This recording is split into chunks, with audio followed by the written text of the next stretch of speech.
Great. Thank you so much. My pleasure. And so this is not the last time you will be seeing this slide, but as I kicked off this session, I wanted to give you all a little bit of a glimpse of what I'm going to be asking you all to discuss and share today.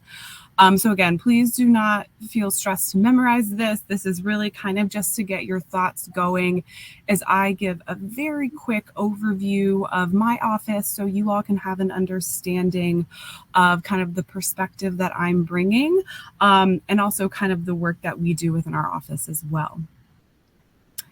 So again, I'm Allison Evans. I'm an entrepreneurship ecosystem development specialist in SBA's Office of Investment and Innovation. So you are likely familiar with some of these programs, these words on the screen, because you are either funded through these organizations or you have heard about them over the past few days. But for those of you who may not be as familiar, our office has three main divisions. One is our investment division, which is the Small Business Investment Company program. And you can think of that as the private investment arm of SBA. So your venture, your equity investors, and different types of private investment. On the other side of the screen is our innovation team. So within that team, they oversee the federal and state technology partnership program, which provides direct grant writing assistance for entrepreneurs that are interested in applying to the Small Business Innovation Research, also known as SBIR, or the Small Business Technology Transfer, also known as STTR grant programs. And then lastly, the team that I sit in is our Ecosystem Development Division. And so in this division, we oversee two award programs, my apologies. One is the Regional Innovation Clusters, and the second is the Growth Accelerator Fund competition. And so in addition to overseeing and running these programs, we also sit in the middle of our office and work to build public-private partnerships to drive investment towards some of our most innovative companies. And through that, we are really look to be true partners with you all and ensure that our programs are responsive to your needs. And so kind of in that vein, this is kind of our working statement or working goals for what our office seeks to achieve. And it's really with this desire to connect and support the networks and stakeholders helping high growth small businesses. That is the spirit that I want to bring to this session. Really hearing from you all about the work you are doing, the challenges you are experiencing, and the feedback that you are able to provide today. We can directly, not always immediately, but we are able to think about how to address that either through directly in the programs that we fund, so including kind of different priorities in a solicitation, or we can share the feedback we receive with our colleagues across the SBA, but also across the federal government. So as you are thinking of kind of responses, feedback, ideas to these questions, if you're kind of wondering, this may not be like an SBA priority, it may not be entirely small business related, please do not be shy. Just because it may not be something we can immediately address within our office, we do have a wonderful opportunity to share the feedback that you all provide today with our programs, again, across our colleagues, again, across SBA, but across government as well. So I am going to stop sharing my screen, and I'm going to be able to put these questions in the chat as we start to discuss them.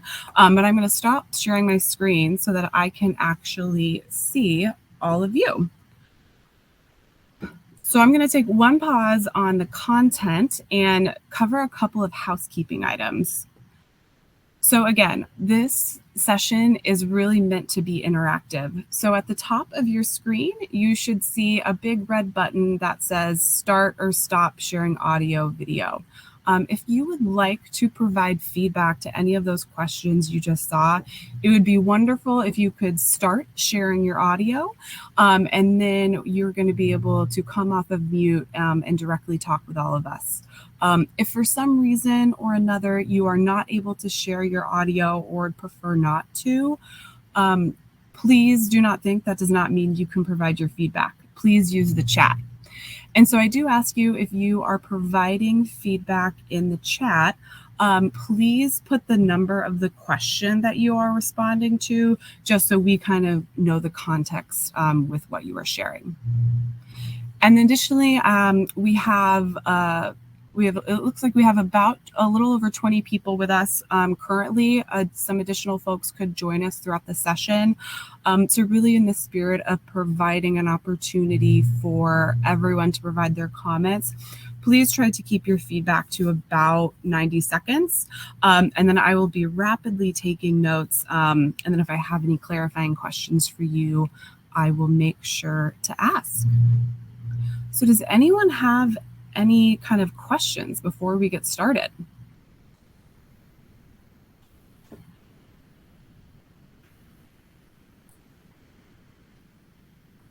All right, great.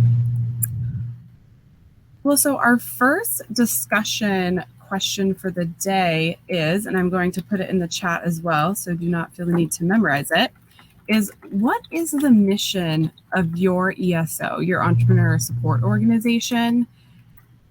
And if you feel comfortable sharing, what is the biggest challenge you experience in achieving your mission?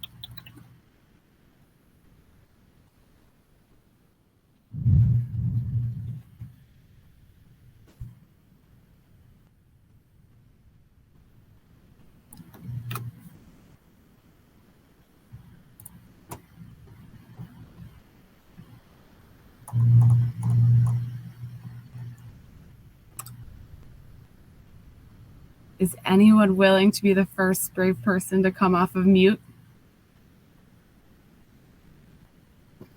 Absolutely, Allison. I started to speak in the chat, and happy to expand on my answer just a little bit more with the 90 seconds that you'll give us. Thanks, Chuck. Again, I'm Chuck Tyler. I'm the CEO of Veterans Intellectual Property, and we provide not only connecting attorneys who have their pro bono hours to contribute to veterans seeking to protect their innovations, we also raise money to help offset the USPTO fees for veterans, because both are barriers, attorney access and USPTO fees, in protecting our veterans, active duty members, and military dependents, innovations and ideas. And one of the challenges I'm finding is networking with the federal agencies. I attended yesterday's USPTO Innovation Summit, and Mark Madrid was on there, and we had emailed Mark Madrid back in July when we were ready to expand and introduce ourselves to federal agencies. And he indicated that, oh yeah, okay, great, sounds like a great organization, please get in touch with us. However, I had already reached out to them in July. And so I'm just wondering, what's the best way to network with the federal agencies? First of all, I mean, obviously, people are going to need financial resources, grants, loans, things of that nature that the federal government does offer. But first, how do we network? How do we let federal agencies know that we exist?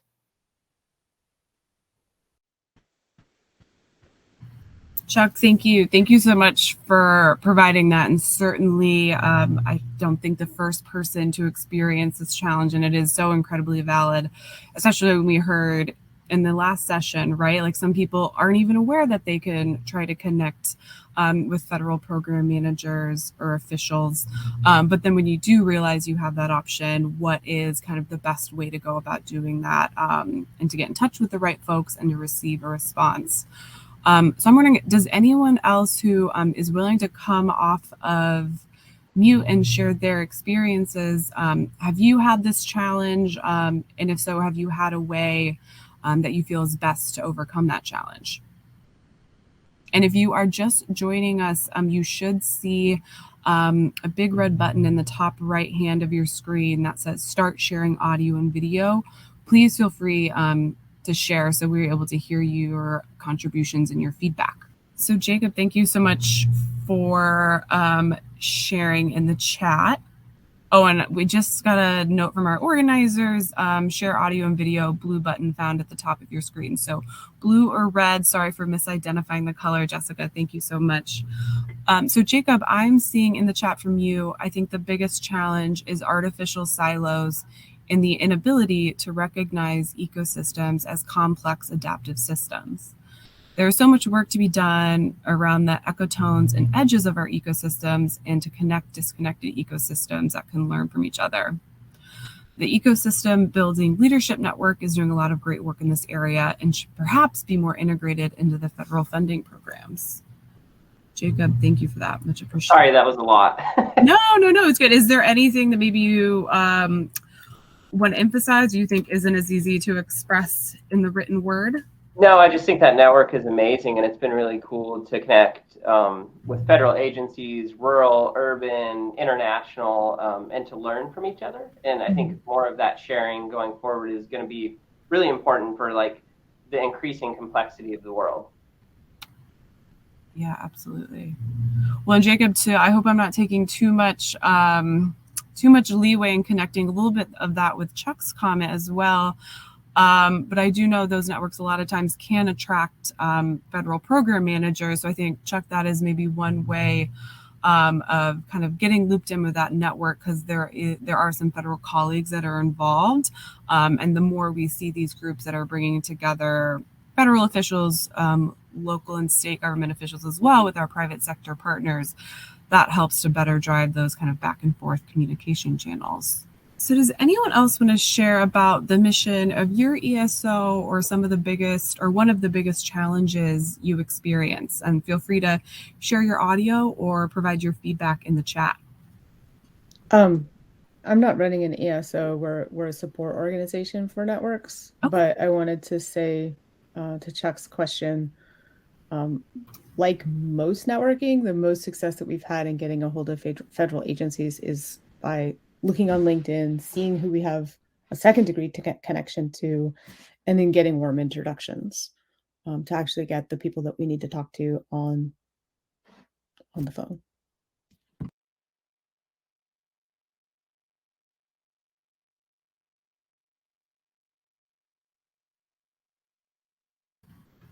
Thank you so much for that, Christina. Much appreciated.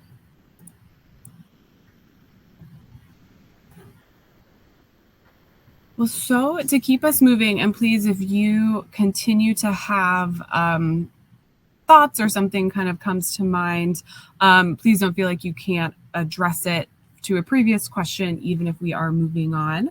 And since we're now a little bit under the 30-minute mark for the time we have left together, I would love to move on to the next question.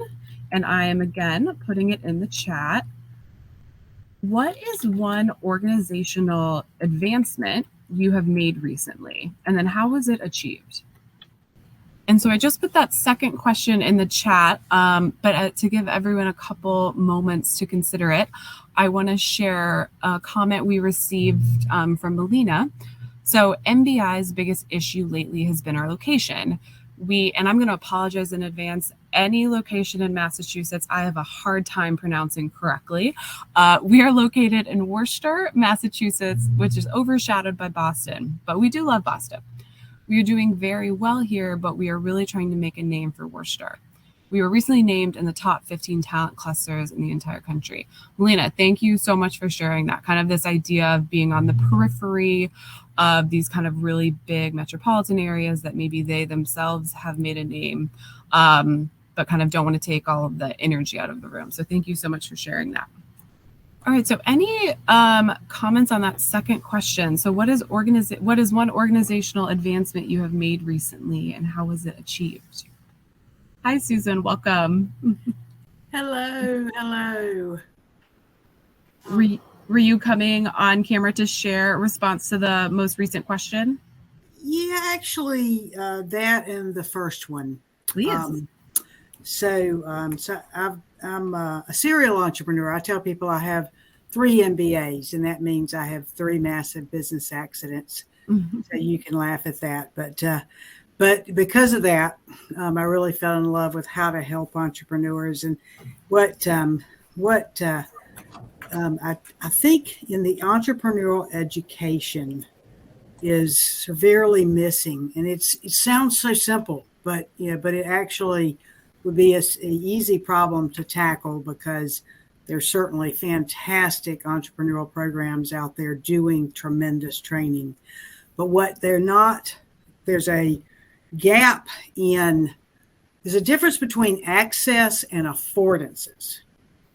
When I say affordances, I'm talking about how we as humans navigate opportunities and threats. And because in the old structures, there has been an embedded amount of safety, a safety net, you might say, of how due diligence is done. So, we also think about it on a personal level as far as discernment.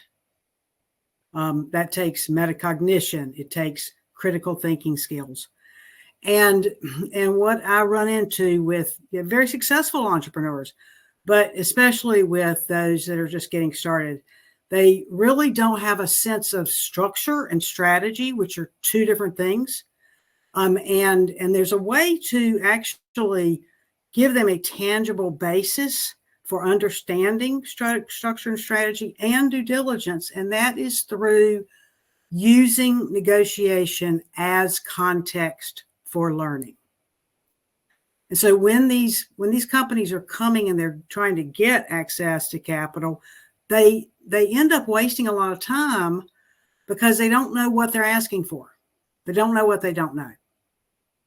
So just something to think about in terms of how do you prepare someone to, and I'm going to use this term lightly, but keep a journal of what steps have they already taken, so that someone who has technical expertise doesn't have to reinvent the wheel over and over and over again.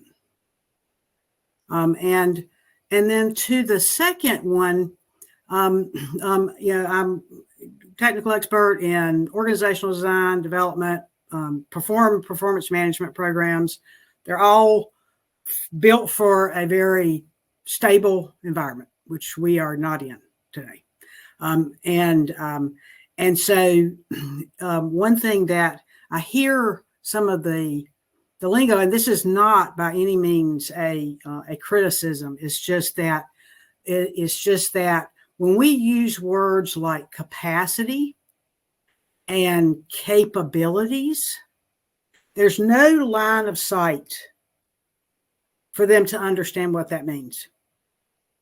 And yet, understanding capacity and capabilities comes back to due diligence. And so, so organizational capacity, even technical experts who have many years of organizational design, all have different definitions for that. So, some of the basics could be built into a lot of the entrepreneurial training that would actually, I use a ladder and I show, where most entrepreneurial training comes in. It's coming in up here. These people are down here, and they need a ladder. They need scaffolding to be able to not only navigate the business side, but the human side. And that human side also connects to well-being and resilience. So there's a lot of research being done around resilience engineering, a lot of brilliant work being done, but there's just these gaps in the nets that if they were filled, I think that because people want it, they just can't grasp it, if that makes any sense. Yeah. So what I'm hearing for you, one, I think is simplification of language, and then understanding that even just the navigating of finding these support services, that's a lift for an entrepreneur. So being able to directly speak to them through that, but also help them kind of level up. Yeah, and making it okay for them to say, I don't understand what you're talking about, because a lot of times the lingo becomes well, I'm not smart enough to recognize it. I can't ask that question. So getting some of the training there with the trainers probably also in being able to recognize when that's a hindrance. Absolutely. Well, Susan, you're getting some agreement in the chat, so you're with the right folks. Awesome. Thank you. I'll log off. Let someone else. Before we move to the next question, did anyone else want to share a recent organizational advancement and how you made that accomplishment? Jacob, I know you had said you wanted to share, but wanted to kind of hold space for others. Yeah, mine's quick. I think it's just been advancing some of the metrics we use and kind of honing in ecosystem mapping, but then it's being more strategic with looking at small Main Street businesses, high growth tech businesses, and how do you create like clusters of those to support like a higher livability, especially in rural areas. So I think that's been eigenvector is like the metric that I've been really stoked on. What was that metric again? Eigenvector, it shows centrality in a network. And so like clustering these lifestyle and Main Street businesses around the tech companies then creates a more livable rural, especially in rural America, it creates a better livable community so they stay longer.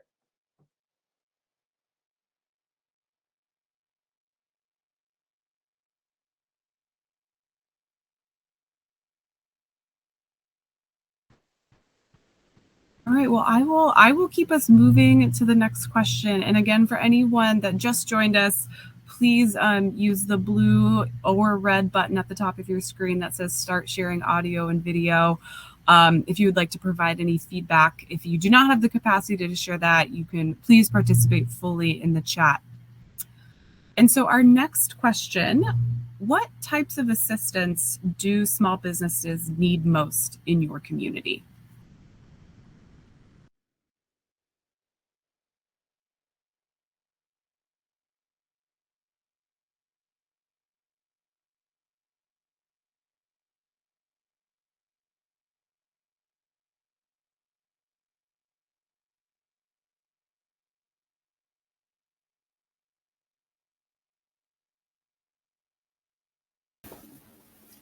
Hello.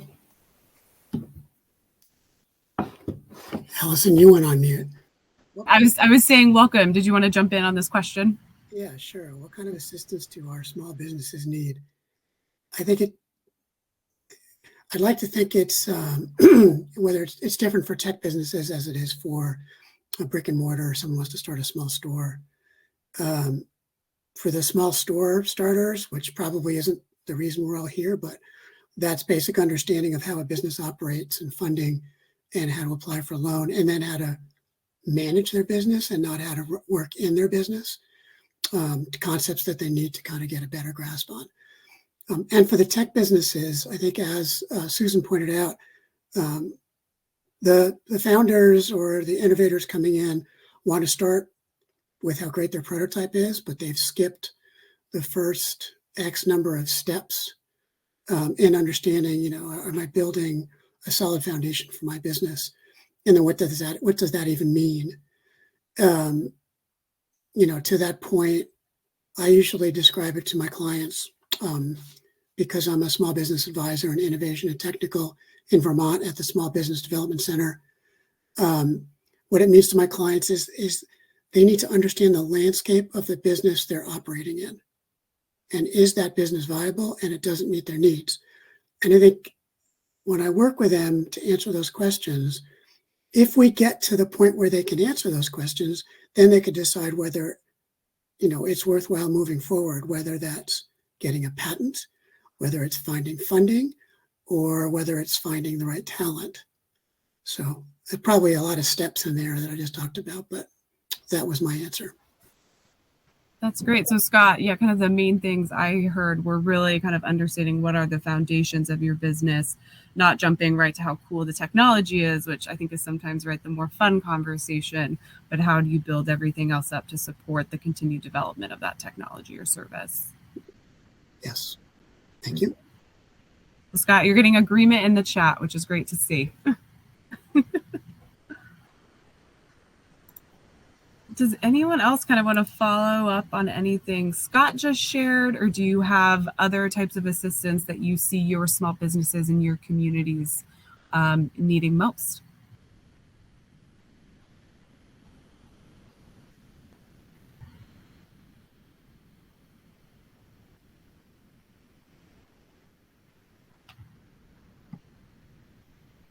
I'd love to hear from anybody running an ESO what support they need. Yeah, thank you for that, Christina. So again, to reiterate Christina's question, for any ESOs that we have in the room, what do you all need? I'm also going to pop back on again. I don't know if it's okay to share this, but a few years ago, I worked for a company who was exercising an NIH grant on commercialization. And I was a small business advisor to people who wanted to start assistive technology and medical device products. Anyway, so we developed a set of resources. I'm going to pop it in the chat. It's free. Anybody wants to use it, they can. This is what I use for my clients.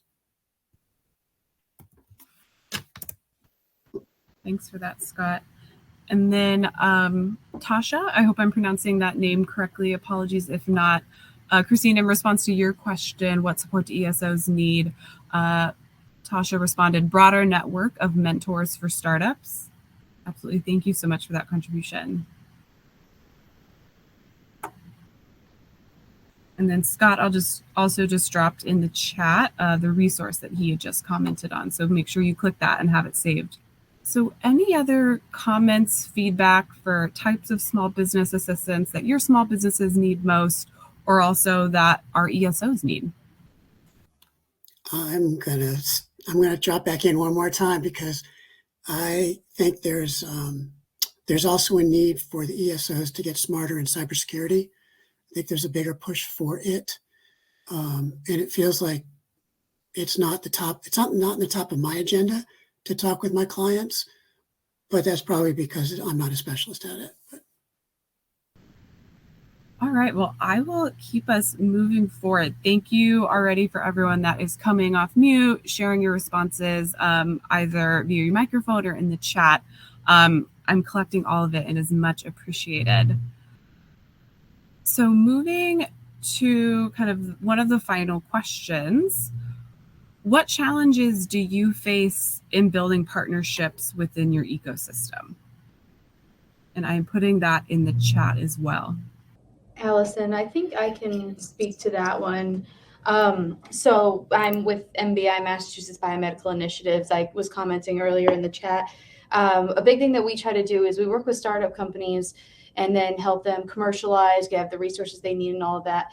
And one big thing that we're trying to do really is connect them with industry while they're at a smaller stage so they can form partnerships or potentially like buyouts, purchases, whatever, they can work together. So our biggest issue is kind of just setting that precedent for, hey, we have a really good company, you should come and check us out. And kind of like I mentioned earlier, where Boston overshadows us a little bit, Worcester is getting a very good, name now because of all that's happening out here, but just pulling more industry and being like, hey, there's a lot of innovation happening in this area. So I guess it's just kind of getting them to commit to listening to our people speak or getting them the right connections within their company. And like, it is slowly happening, which is wonderful, but that's, I would say, the biggest issue that we sometimes face. Melina, thank you so much for that. So just to make sure I understand, so kind of almost you all developing the relationship and the reputation of when you're asking these larger industry partners to come look at a small business, that the small business is really worth their time to look at. Correct. Yeah. Got it. Yes, and I'll do a quick plug for you. MBI is a GAFC winner, and working with Allison and Maura has been wonderful. So I recommend everybody apply to that next year. Thank you, Melina. Much appreciated. And yeah, if you all are interested in the Growth Accelerator Fund competition, Melina, I hope I'm not overstepping, but you can go on americaseedfund.us and see the directory of our most recent winners and see the incredible work that they're doing in MBIA. And I'm sure Melina would be more than happy to chat through their work and provide advice on the application process. Oh yeah, absolutely. I'll stick my email in the chat as well. Great. Thank you so much. Of course. So any other feedback on what challenges do you face in building partnerships within your ecosystem? I don't know. So this is a little bit different than what the question is. And that is, I think, in Vermont, we actually have a lot of partnerships. And maybe it's just because of our small state. We also have a lot of technical assistance providers within the state. And if there's a single challenge, it's probably working with the state government to fund those programs to help improve the economic assistance providers. I can add one that I've heard a lot, is entrepreneurial ecosystems often have a high percentage of people who are defaulting to a kind of a competitive mindset, and a little bit of knowledge is power, which is very kind of 20th century, because right now learning is power, and the faster you can do that, the better off you are, which I think a lot of tech and advertising kind of industries have gotten that, but many industries are still lagging behind. And so I would suggest, I've seen a need in like, I'm a network service provider. I do system and network mapping, and work with ESOs and coalitions and networks of groups in all different shapes and sizes. And I've seen a real need for supporting people to learn how to work in networks that's not one-on-one networking, that's really defaulting to working out loud, that is kind of pushing their learning edge towards being able to share openly as the default, and then strategically maybe pull some stuff back, rather than just being quiet all the time and then sharing only when really prompted strongly. I'll put a link in the chat to one of the sort of ways that you can create that kind of health, but that's a need that I would love to see the SBA support. Christina, thank you so much for sharing that. Such an interesting point. And I will say that is a conversation that we have within our office of so many of our programs are focused on building up and supporting the ecosystem. So how do we kind of start to address what can sometimes feel very natural of having that more competitive mindset? And we're kind of working with, as we put funding out, how can that be used to incentivize the partnership building and the expansion versus this kind of narrowing of the network when folks are responding, to a pot of money. So thank you so much for sharing that, and anything you can provide towards that to help us on that goal would be much appreciated.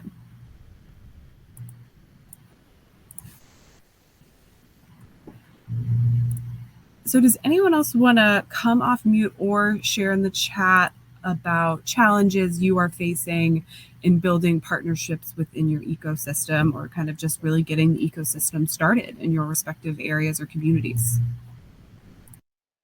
I think an element that's often overlooked is like historical context. I live in Southern Virginia, so there's a lot of historical context that you need to take into account if you're going to be building ecosystems. Okay, good. Thank you for that. All right, folks. So we are in the last 5 minutes. So one, thank you for all of the amazing contributions that have already been provided. Much appreciated. I have one final question, but I'm also kind of making this the what else portion. So if there is a question that I don't know to ask, or that I haven't asked today that you would rather respond to, please feel free to do that now, or kind of share any feedback that you don't feel you've had a chance to share. But I will also kind of give one last prompting question, and that is, are there programming or resource models that you like? It could be at other federal agencies, it can be from a philanthropic organization, or from your local area or your state. So this is really kind of our last 5 minutes. You can respond to that question, or kind of share anything else that you wish to in our final moments here together. And as folks kind of give that a thought, I will share. I see one comment in the chat from Alex saying that in South Dakota with the hemp industry, it's still in the Wild West, and all of us involved in it spend a lot of time trying to make laws favorable for the industry. Alex, thank you for that. So yeah, again, I think kind of understanding how is the state supporting your respective ecosystem, and understanding the industry that you're working in. So thank you for that. All right, so I'm seeing a few comments in the chat. So thank you so much for everyone for providing those. So from Jacob, the collaborative process for some of the NSF grants has been really cool, utilizing Airtable and pairing applicants. Jacob, that is not the first time we've seen NSF celebrated for their collaborative platform. So thank you. Thank you for showing that again, a good reminder. And then Susan, partnerships require a depth of understanding of how to structure proposals and face conflict and competition head on.